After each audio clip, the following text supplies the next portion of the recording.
정례 브리핑 13차 브리핑을 맞았습니다.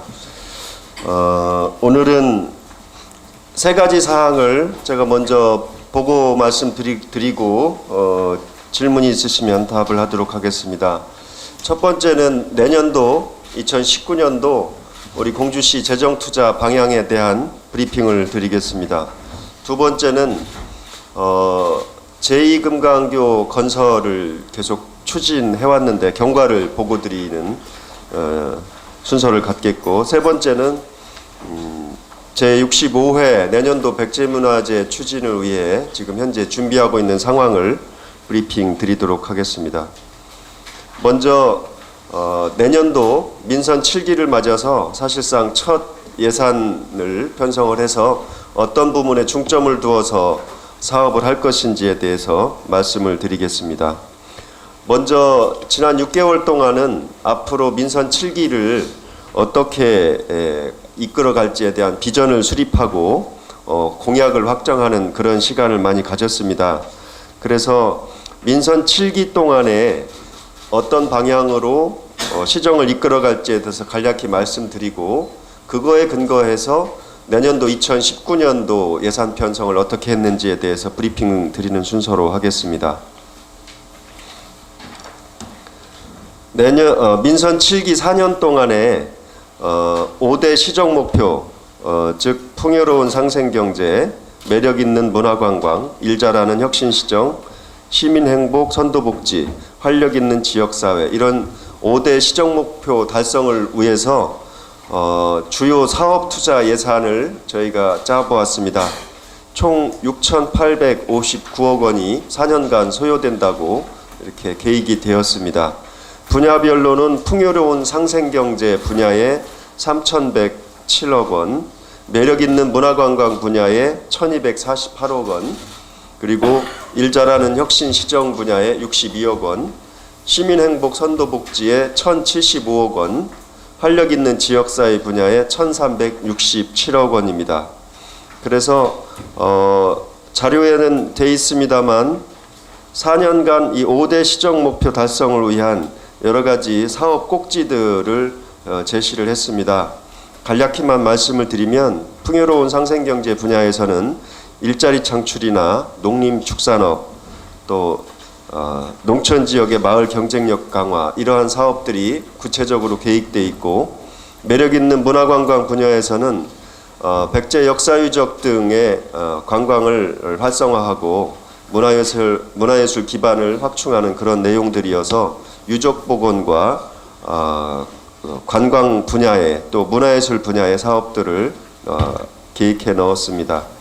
세 번째, 일자라는 혁신 시정 분야에서는 참여와 소통과 연대를 기반으로 시민과 함께하는 시정을 구현하는 그런 시정 계획들이 들어가 있고, 네 번째, 시민행복 선도복지 분야에는 시민행복을 위해서 각 복지 분야에 또 다양한 복지 계층별로의 지원 대책이 계획되어 있습니다. 다섯 번째, 활력있는 지역사회 분야에서는 도로 교통망이라든지 또 범죄 안전, 자연재해 대책, 이러한 시책에 예산을 편성하려고 합니다. 그에 발맞추어서 2019년도 예산 반영 현황을 말씀드리겠습니다. 내년도는 특히 사회복지 분야와 문화관광, 농림축산업, 지역개발 분야 네 분야에 중점을 두어서 편성을 해서 그 분야를 중심적으로 설명을 드리겠습니다. 잘 아시지만 내년도 본 예산은 의회에서 확정해 주셨습니다만 6,500억 원입니다. 올해보다는 9.1% 금액으로는 555억 원이 증액되었습니다. 그래서 내년도 재정 자립도는 13.87%, 내년도 본 예산 기준입니다. 일반회계. 그리고 재정 자주도는 61.56%가 되겠습니다. 그거에 근거해서 내년도 사회복지 분야를 나눠보면 올해보다 214억 원 증가한 1,787억 원인데 공주형의 인구 정책을 추진해서 저출산 고령화 사회에 대처하고 사회적 안전망 구축을 통한 포용적 복지를 구현하는 그런 대책들입니다. 세부적으로는 출산 장려금을 상향하는 데 따라서 총 7억 원이 들고, 또 유치원부터 고등학교까지 무상급식이 완성됩니다. 그래서 무상급식 지원 비용이 65억 원이고, 영유아 보육 지원에 140억 원, 노인 일자리 사업에 45억 원, 기초연금에 545억 원 등 이렇게 각 분야로 사회복지 분야가 편성이 되어 있습니다. 다음으로 문화관광 분야는 올해보다 13.2% 증가한 467억 원인데, 우리 공주의 관광 전략을, 공주다운 매력을 집중적으로 키워내는데 집중하도록 그렇게 했습니다. 공산성의 어울림센터 조성에 38억 원, 제65회 백제문화제에 35억 원, 또 이달의 역사인물제도, 또 구아카데미 극장 복원, 또 김종서 선생, 김옥균 선생 유적지 복원 등의 사업들이 들어가 있습니다. 이어서 농림축산업 분야에는 올해보다 14.2% 증가해서 783억 원을 편성했습니다. 농촌진흥자금 융자사업, 또 농업환경실천사업, 농촌중심지 활성화사업, 또 새롭게 북부 농기계 임대사업장 부지 매입, 이러한 여러 가지 사업들이 편성이 되었습니다. 지역개발 분야에는 올해보다 약 38.3% 증가한 979억 원입니다. 대중교통을 안정적으로 운영하고 또 도시계획도로를 차차 개설을 해서 교통환경을 개선하는 그런 내용들이 많이 들어가 있습니다. 도시계획도로 개설에 54억 원, 신관근린공원 조성에 50억 원, 또 공영주차장, 쌈지주차장 확충에 17억 원, 또 시도 농어촌도로 확보장에 24억 원 이렇게 들어가 있습니다. 시의회에서 최종적으로 편성해 주신, 의결해 주신 내년도 공주시 예산을 낭비를 되도록 줄이고 가장 좋은 효과가 날 수 있도록 투명하고 꼼꼼하게 집행하도록 그렇게 하겠습니다. 브리핑 두 번째는 제2금강교 건설 관련해서 중간 보고를 드리겠습니다. 먼저 지난 12일 날 문화재위원회에서 우리가 제2금강교를 건설하기 위한 공산성 주변 문화재 현상 변경 심의를 요청을 했는데, 문화재위원회 사적분과위원회에서 부결 처리가 되었습니다. 그 과정을 보고를 드리겠습니다. 제2금강교 건설 사업은 잘 아시지만 조만간 보존 조치가 필요한 금강교를 대체하기 위한 사업입니다. 그리고 상습적인 교통 정체를 해소하기 위한 행정중심 복합도시 건설청과의 공동 추진 사업입니다. 현재 금강교는 등록문화재 232호입니다. 1933년에 완공을 했고 1956년에 군사적 목적으로 폭발을 해서 56년에 재가설되었고 2002년에 대대적인 보수를 했습니다만, 현재 안전진단 결과 보수 보강이 필요한 C등급으로 유지하고 있습니다.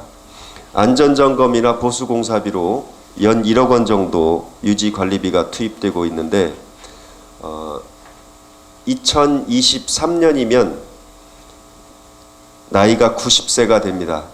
그래서 이때를 우리 금강교에 차량 통행을 전면 제한하고 보행 전용으로 전환해야 되지 않을까 생각을 합니다. 그런 방향으로 시정을 맞춰가려고 합니다. 그래서 현재 1차선으로 1.5톤 이하 차량만 일방 통행이 되고 있는데, 제2금강교 건설을 그래서 4차선으로 양방향 그렇게 설계를 했습니다.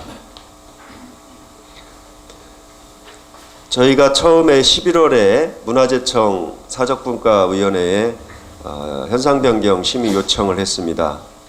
여러 가지 판단을 해서 4차선으로 제출을 했는데, 심의가 보류되었습니다. 보류된 내용은 공산성의 내부 외부 조망성을 해친다. 또 교통량 분석을 더 해봐야 된다. 이런 내용들이 주로 있었습니다.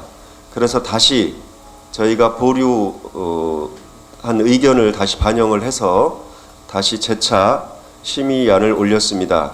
심의안을 올릴 때는 1안 4차선, 2안 2차선으로 축소, 3안은 아예 현재 금강대교를 확장해서 우회하는 방안, 이렇게 비교 검토해서 요청을 드렸습니다.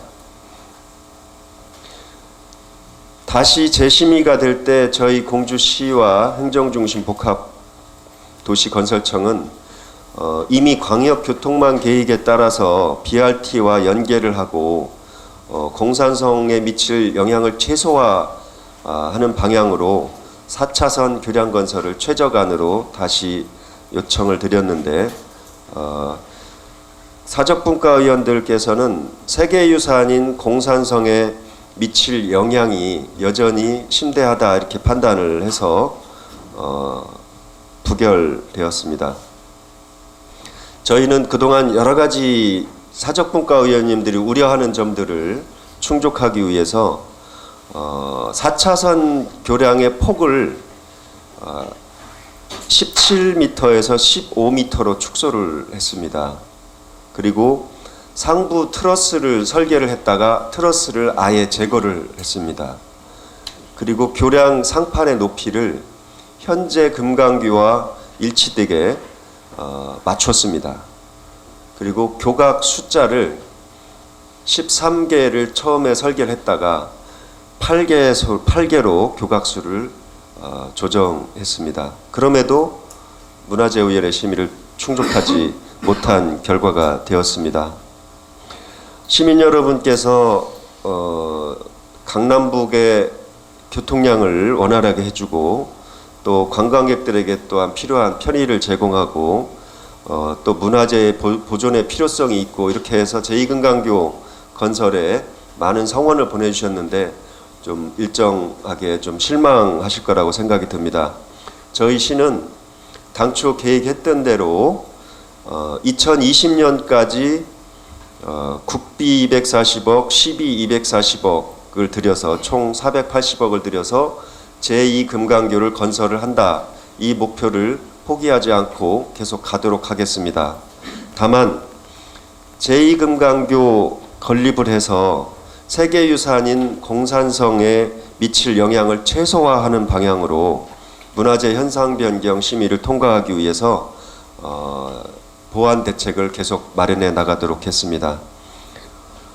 엊그제 관련 전문가와 저희 관련된 그 간부들과 심도 있는 논의를 해서 방향을 설정하고 있습니다만 앞으로도 계속 문화재청 또 행정중심 복합도시건설청 그리고 정치권과 계속 협의를 해서 1월 중에는 대안을 마련해서 집중적으로 추진해 나가도록 그렇게 하겠습니다.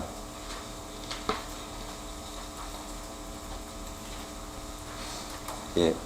세 번째는 백제문화재 혁신 관련된 내용입니다. 올해 제64회 백제문화재를 마치고서 저희 공주시 자체적으로는 두 번의 그 평가회를 가졌습니다. 10월 29일 그리고 11월 26일 전문가 많은 분들을 초청을 하고 관련된 업체 또 예술인들 참여를 해서 두 번의 평가회를 가져서 다양한 의견을 수렴을 해서 내년도 개최 방안을 잡고 있는 중이었습니다.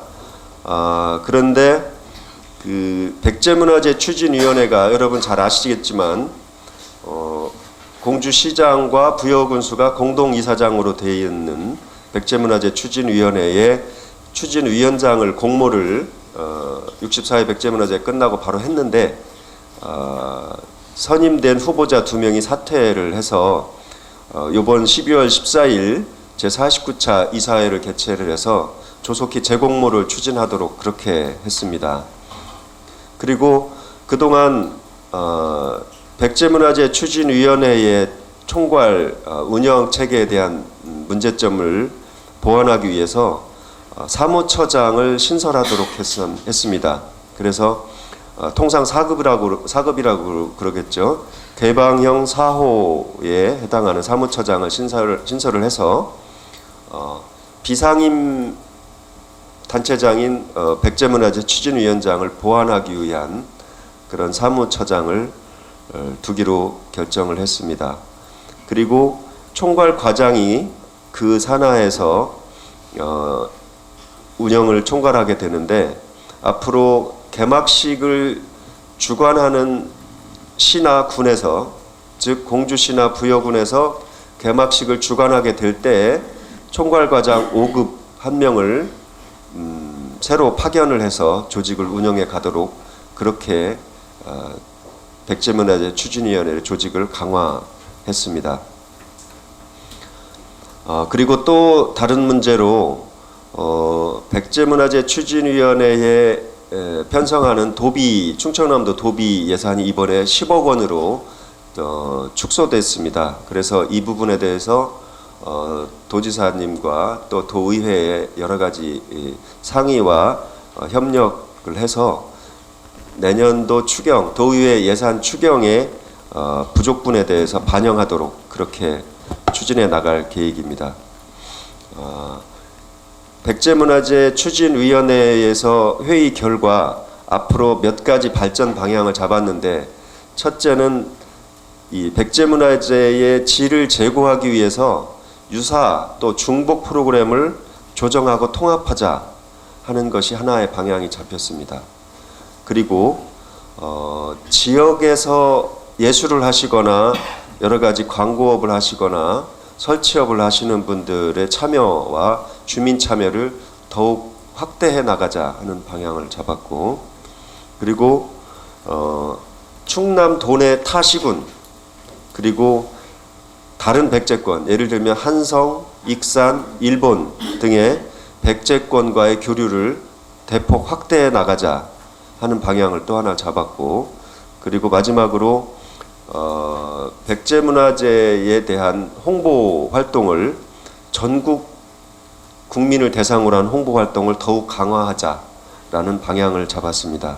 이 방향 속에서 백제문화재 추진위원회와 또 저희 공주시와 부여군이 앞으로 내년도 행사를 준비하게 될 것입니다. 내년도 제65회 백제문화재 개최 시기는 최종적으로 결정은 하진 못했습니다만 추석 명절 시기가 굉장히 빠르기 때문에 그걸 지나서 9월 말 10월 초 그 가운데에 이제 개천절이 끼어 있습니다만, 요 시기에 개최하는 것으로 잠정적으로 생각을 하는데 최종적으로 결정한 것은 아닙니다. 아마 이 방향으로 조만간 결정하지 않을까 생각을 합니다. 그동안에 백제문화재 관련된 혁신 노력에 대해서 몇 가지 말씀을 드렸습니다.